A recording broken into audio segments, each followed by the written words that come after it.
pessoal, tudo bem? Eu me chamo Daniela Azevedo, sou advogada, especialista em locação e eu estou aqui para falar sobre as garantias locatícias. Eu quero agradecer a Madi pelo convite, né, para fazer parte desse projeto aí, Locação em Pauta. Toda semana um profissional abordando sobre um ponto importante aí, sobre as locações de imóveis. Então vamos lá, falar sobre cada uma das modalidades. Antes da gente adentrar aqui, né, sobre cada uma das modalidades, eu quero deixar umas observações para você, tá? Primeiro, as garantias, elas são obrigações acessórias. Elas acompanham a principal, que é o quê? O contrato de locação, tá? O que que eu quero dizer isso? O que que eu quero dizer com isso? Que a nulidade ou anulabilidade do contrato de locação, ele vai se estender à garantia. Ele vai impactar nessa garantia. Se houver extinção do contrato de locação, ele vai implicar no fim da garantia. O que não acontece se houver algum vício aí, né, alguma nulidade na garantia que foi prestada, né? Ou seja, o contrato ele vai continuar valendo. Aquele vício que aconteceu ali naquela garantia é que vai ser extinto, tá? Então, os contratos de locações verbais, eles não estão garantidos, tá bom? Porque precisa estar escrito para ter garantia. Então, nada impede também que existam contratos escritos, né, que não contemple qualquer das modalidades previstas na lei, o que eu não recomendo, tá? Então, nós vamos agora abordar sobre cada garantia permitida e apontar as vantagens e as desvantagens de cada uma delas, né? De forma que o objetivo aqui é contribuir para que você possa escolher, né, que melhor atenda às necessidades aí das partes, locador e locatário, tá bom? Então vamos lá, nós vamos falar agora sobre a fiança, tá? E o que que é a fiança? É um contrato de garantia, de modo que a pessoa do fiador, o patrimônio dele, que vai prometer e que vai garantir o adimplemento exato e fiel do devedor principal, que é o locatário. E pode ter mais, né, de um fiador? Pode, né? A pluralidade desses fiadores favorece aí na medida, né, que vai diluir entre eles ali a responsabilidade, né? Então, ou seja, nada impede, tá, que seja prestada por mais de dois, né, por dois ou mais fiadores, tá? Isso não vai caracterizar dualidade de garantia, ou seja, que está tendo duas modalidades de garantia de forma alguma, tá? Então, eu quero reforçar até, inclusive, para vocês que é proibido por lei, tá, a adoção de mais de uma modalidade de garantia no contrato de locação. Não pode. É considerado contravenção penal. E há sanções para aqueles que desobedecem. Então, não faça isso. Tá? Muitos pensam, né, que a concordância do locatário, né, na hora que ele firma o contrato ali constando duas modalidades de garantia, que vai afastar essa vedação legal. E lógico que não, né, gente? A norma, ela tá ali, ela é cogente, tá? Então, a sanção, né, da nulidade está imposta de maneira expressa. Então, vai ser nula essa cláusula, tá? Ela vai ser tida ali como inexistente, não vai produzir efeito jurídico, né, nenhum, tá bom? Então, muito cuidado com isso. É claro, né, que como tudo com relação à locação de imóveis, né, esse assunto ele gera várias controvérsias, né? Então, né, nesse caso, né, tem esse acórdão que, ou seja, anular inteiramente a cláusula, né, desprovendo o contrato de qualquer garantia seria violar a intenção das partes, que era o quê? Proteger o locador. Então, por isso que se extingue as, né, as demais e mantém a primeira garantia que foi dada ali, né, para justamente preservar, né, aquela intenção ali que é de ter uma garantia, tá? Então, muito cuidado com isso, com relação a essa questão de mais de uma modalidade, tá bom? Agora nós vamos falar aqui sobre uma outra modalidade que é a caução. Nós temos aqui a caução de móveis, tá? E nesse caso, olha, equivale ao penhor, né, que é o direito real de garantia, em função do qual o devedor ou alguém por ele entrega ao credor uma coisa móvel para que ao fim, para o fim de lhe conferir a prerrogativa de, sobre o valor desse objeto, se pagar do que lhe for devido, preferencialmente a outros credores. Né? E pode ser objeto dessa garantia aí, né? automóveis, computador, aparelho eletrodoméstico, entre outros, tá? Nesse caso aqui, tá? É importante ressaltar o seguinte, que esse bem, né, se o locatário ficar inadimplente, né, esse bem dado em garantia vai ser levado a leilão para que o produto obtido com essa venda, né, cubra ali o débito que ele deixou e se tiver, né, um saldo ali eventual ali, né, ele vai ser devolvido ali para o devedor, que é o locatário, tá? Então é importante deixar isso claro. E por que isso, tá? Porque o direito brasileiro, né, ele proíbe o pacto comissório, que é o que que é? Consiste na direta e imediata incorporação da coisa que foi calcionada ao patrimônio do locador. Isso não pode, tá? Por que que isso não pode? Porque um dos princípios aqui, né, basilares do direito das obrigações é que a execução, ela terá que ser feita de maneira menos onerosa para o devedor. Então, por isso, tá? Agora, existem exceções, Daniel? Existem alguma forma, né, de prever a incorporação direta disso? Sim, se o devedor autorizar essa incorporação. E aí vai extinguir, né, a dívida, né, ou seja, o devedor pode autorizar a incorporação direta, extinguindo-se a dívida, ou que o credor ele possa alienar diretamente, independente de leilão. E aí vai ser, né, prevalecer a autonomia privada. Tá? Só que é importante descrever no contrato, né, o bem calcionado, a referência dos valores, né, que não se exige essa forma solene para a constituição da caução, tá? Tem que dar publicidade disso. Nesse caso, tá?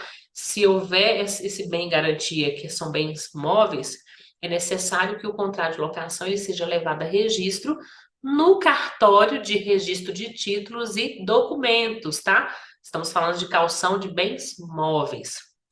E se o bem calcionado vier deteriorado, Daniel, ou se perder, né, sem culpa ali do locador, porque ele vai ficar na posse daquele, né, daquele bem, ele vai poder exigir do locatário uma nova garantia, tá?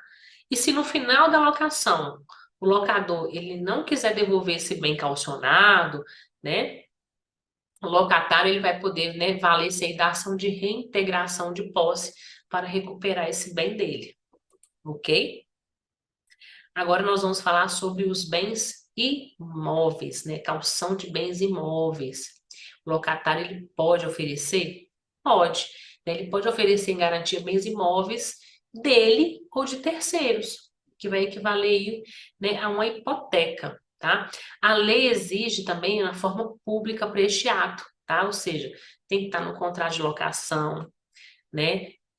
Uma cláusula prevendo isso aí, ou um instrumento à parte, né, de forma solene, né? Recomenda-se que tanto o contrato quanto a caução adotem a forma pública. Se o locatário for casado, tem que ter a anuência do cônjuge, tá? Para a constituição desse gravame, senão vai ser considerado nulo. Agora, claro, existe exceção? Sim, o regime de separação absoluta de bens, né?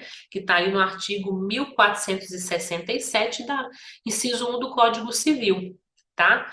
Deve conter, então, a descrição do bem no instrumento de calção? Sim, né? A avaliação, quanto que esse bem vale, né? Sendo nula qualquer cláusula também que incorpore esse patrimônio, né, de forma automática, né, ao patrimônio do locador. Isso não pode, tá? Em caso de inadimplência, né, prevê isso.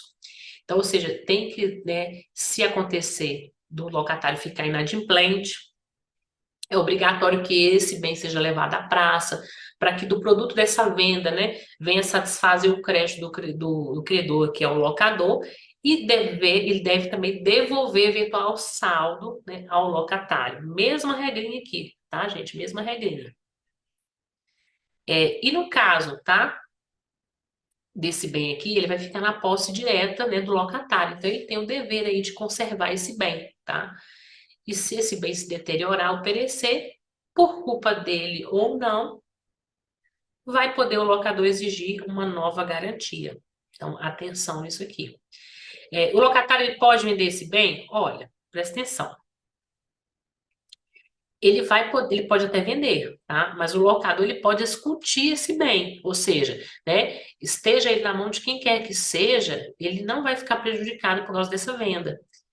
Em caso de alienação, o adquirente, né, desse bem com esse bem gravado em garantia real, ele vai receber essa propriedade com as mesmas limitações.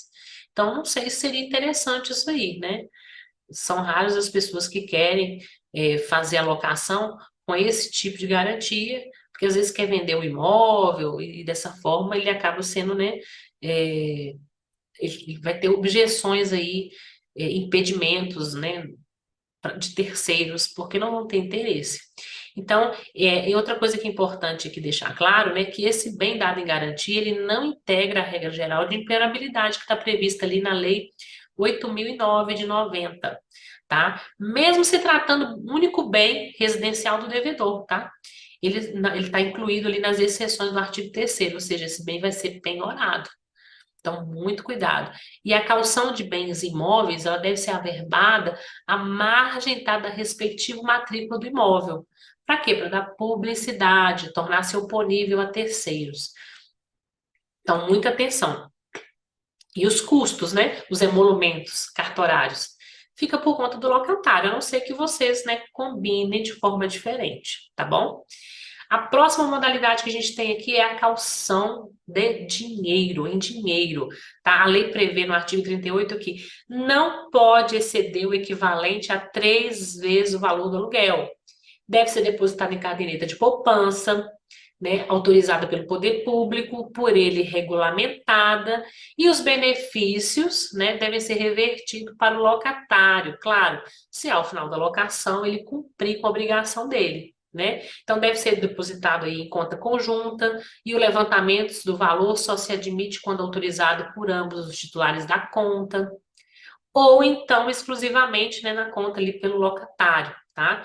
Claro, desde que ele exiba ali a quitação plena dada pelo locador, ele tem que estar quite com a obrigação dele, né, diante do contrato de locação, porque fora isso, gente, somente com ordem judicial, tá? E se o locador não depositar na caderneta de poupança? Olha, ele responde por perdas e danos se ele gastar esse valor ou se ele resistir em devolver. Então, muita atenção, tá? E se o locatário ficar inadimplente, o locador ele pode levantar o valor dessa caução e reclamar o saldo remanescente da dívida. Nada impede, tá? É uma modalidade que pouco usual, né? Pouco habitual hoje, por causa do valor irrisório ali, né? 3 vezes o valor do aluguel, uma pessoa se tornar inadimplente, não vai suprir ali a necessidade né, do locador, tá? Então, por isso que é importante, né, vocês pegarem cada detalhe aqui para na hora de, né, firmar um contrato de locação, escolher a modalidade de garantia, né, que interesse que, claro, seja a menos prejudicial. Então, nós vamos ter também a modalidade, né, de caução de títulos, que são hoje conhecidos como o quê? Os títulos de capitalização. Né? Eles são emitidos e pagos pelo locatário ou terceiros em favor do locador. Então, o que eu considero aqui, desculpa, como uma vantagem nessa modalidade, tá? É a inexistência de limitação com relação à fixação do valor, tá? Diferente da caução em dinheiro, né? Que tem que ser ali 3 vezes o valor do aluguel. No caso do título, não. Você pode fazer um contrato ali, né? Firmar um contrato de 30 meses e pedir como caução o valor do título, o equivalente ali a esses 30 meses de locação. Uma desvantagem, tá, aqui no caso, né, é recomendado que nessa modalidade o pagamento do título ele seja à vista, tá? Por quê?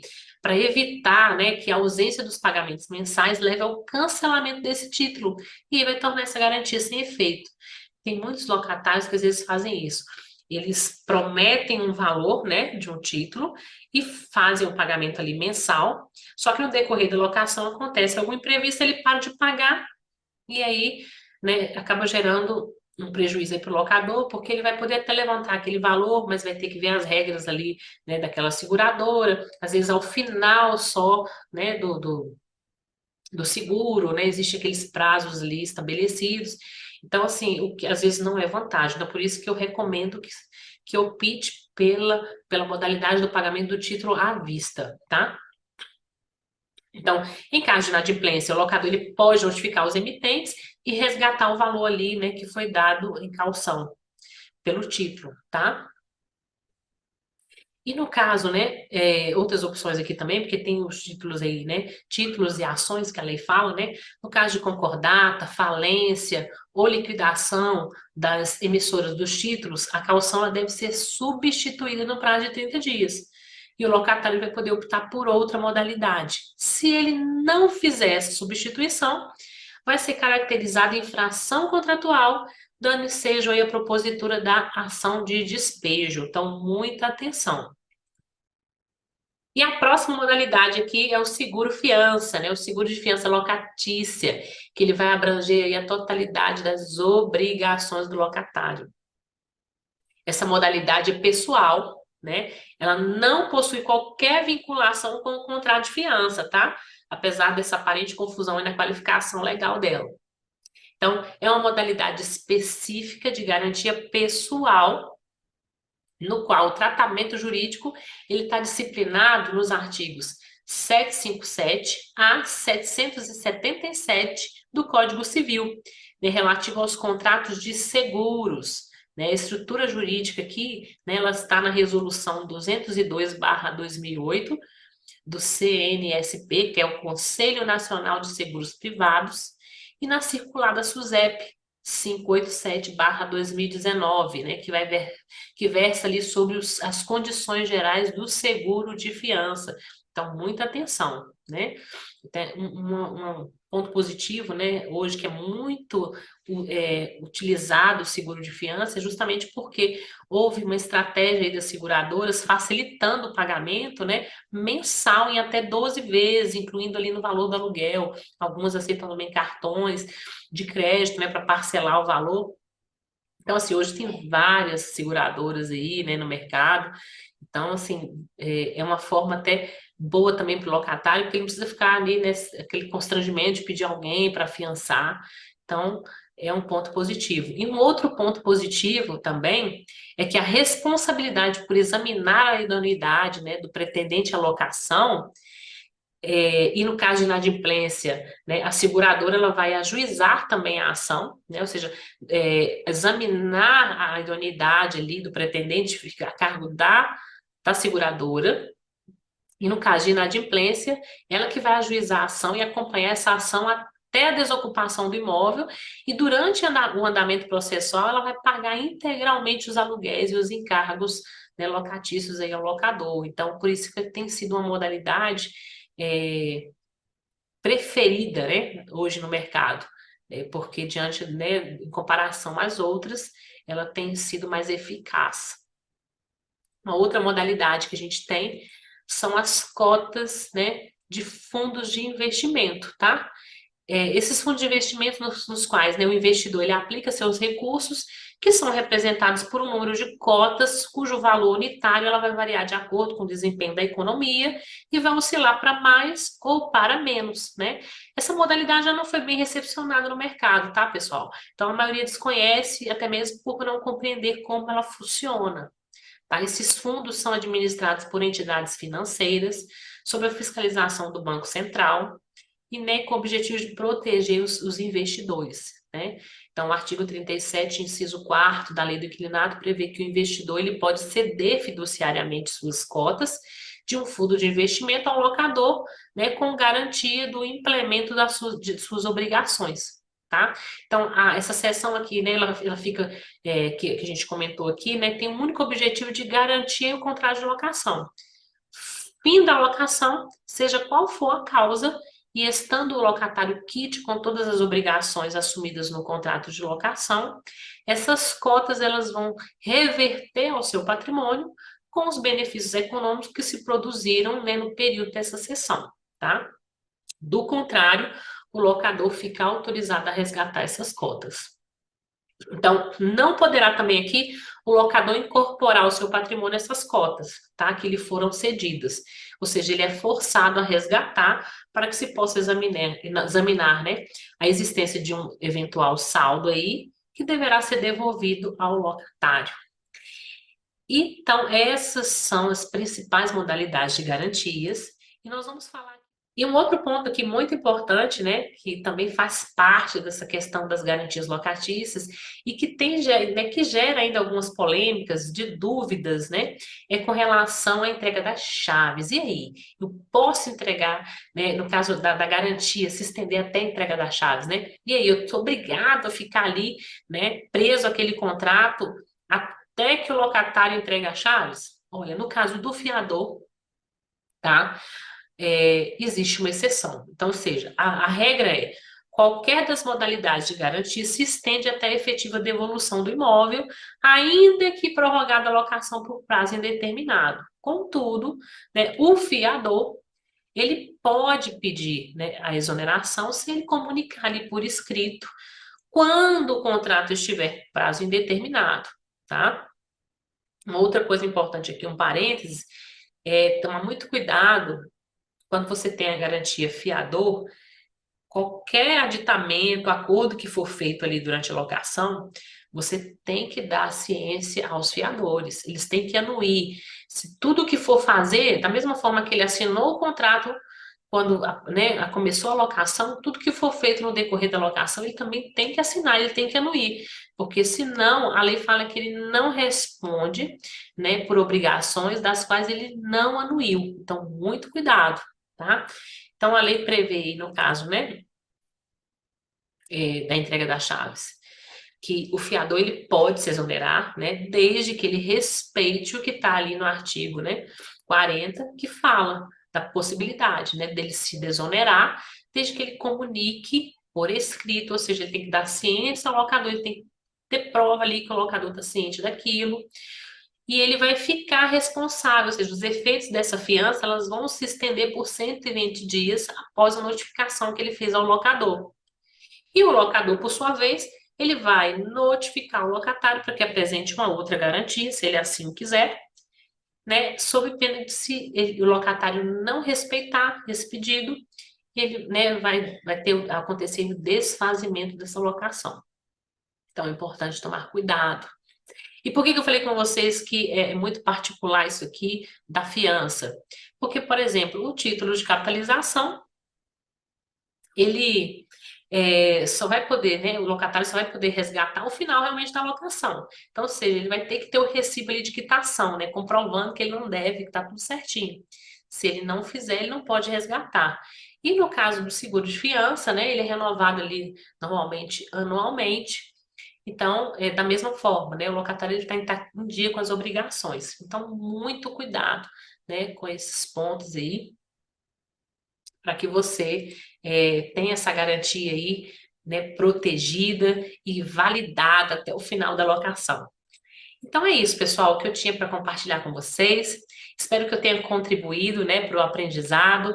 Eu tentei ser o mais didático possível, que mais clara possível, né, falando sobre cada uma das modalidades, para que agora, né, com esse entendimento, na hora que você for firmar um contrato de locação, você tenha esse panorama aí e possa escolher a garantia, né, que vai atender melhor a necessidade, né, tanto do locador quanto do locatário. É isso, pessoal. Um grande abraço e até a próxima.